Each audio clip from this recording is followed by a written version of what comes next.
Ashley and Taylor. This is the first video I'm filming for you. So just so you know, when I do my videos tours like this, I don't edit them really. I just kind of send you my raw footage. So I apologize if you can't hear me sometimes or if it's a little messy or blurry. I kind of basically give you like a Google Street View tour with my commentary going along with it. So I am on Colgate Court. 11 Colgate was on your list of properties that you rated. I know it wasn't rated high, but I decided to start here because I was off this side of town today. I'm on the west side of Longmont in a neighborhood called Longmont Estates. Most of Longmont Estates was built in the 70s. Longmont had a huge building boom in the 70s.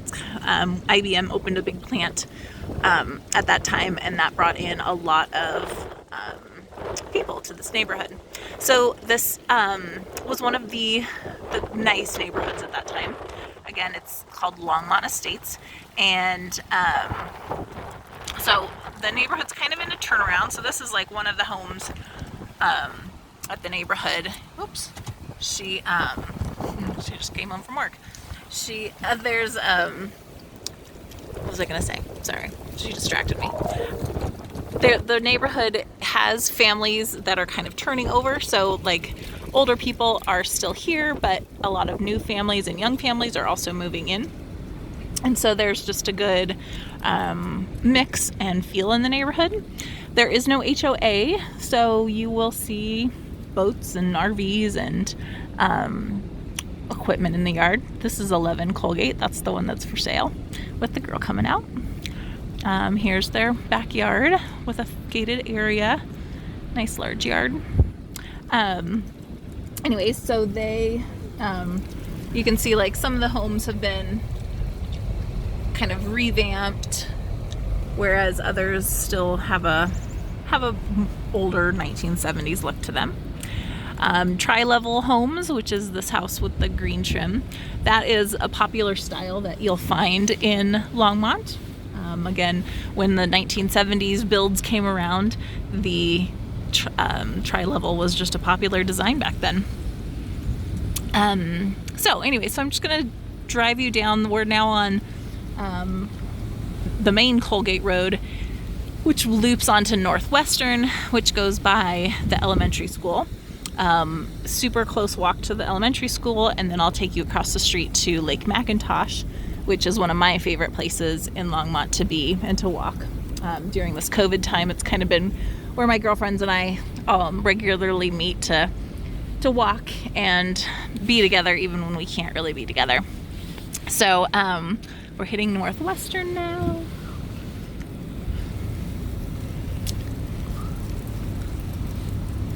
I love Longmont. I've lived here for 14 years, almost 15 years actually. My kids have all grown up here. My daughter actually went to Longmont Estates preschool. And so I feel like I know this neighborhood and the neighborhoods that you're choosing really, really well. So here is the elementary school. Again, it's called Longmont Estates Elementary, and it doesn't get super high rankings when you look at the scheme of schools. I think the main reason is because it is a more diverse community here. There's a mix of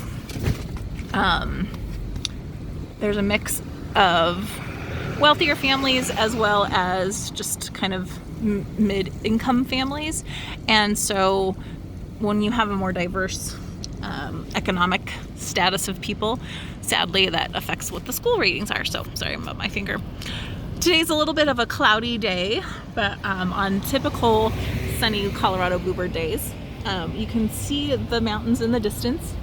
Usually they're much more pronounced, much more, I don't know, just a jaw-dropping.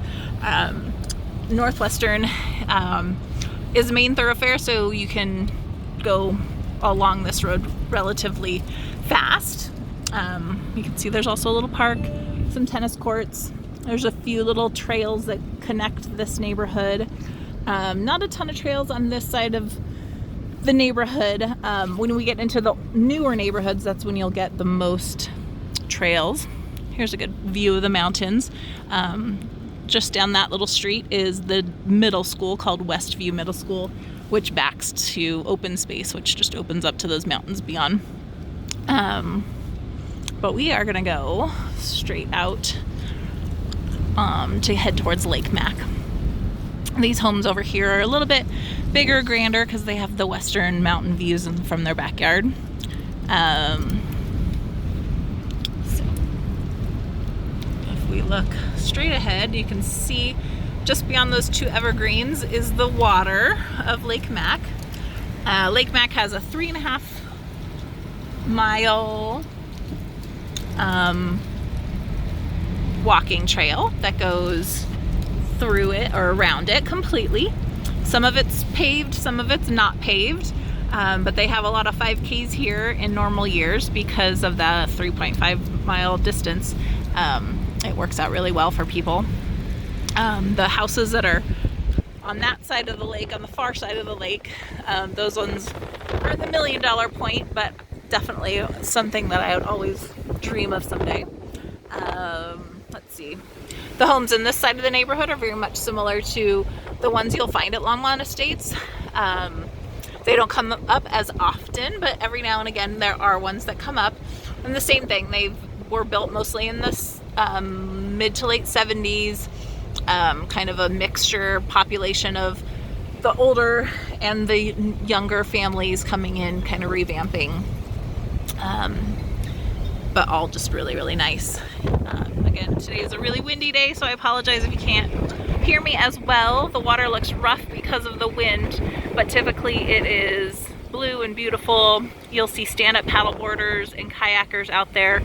It's a no motorized vehicle lake, so you can bring your stand-up paddleboards and kayaks out, but no skiing or jet skiing or anything like that, wakeboarding. It's not very big either, so you probably wouldn't want to. There's also tennis courts at the far end of this lake, and kids' playgrounds throughout. So just a super cute neighborhood and area. This is, what is today? Today is Tuesday. It's about 3 o'clock in the afternoon. And I would say this is a typical crowd base. The lake often on a nice day will have a lot of people walking around it, but never a ton. Like I said, we came here during COVID time a lot, and you could always maintain distance. Most people just spread out naturally. There's never a feeling of like, oh my gosh, there's so many people at this lake, it's too crowded, I gotta go. And as far as traffic goes, like on the street, this is pretty typical. Like cars come onesies and twosies, but it's never a consistent traffic source of cars. And I am going to stop, and I'm heading just about a mile north of here are the properties on Maplewood, and I'm going to start filming over there.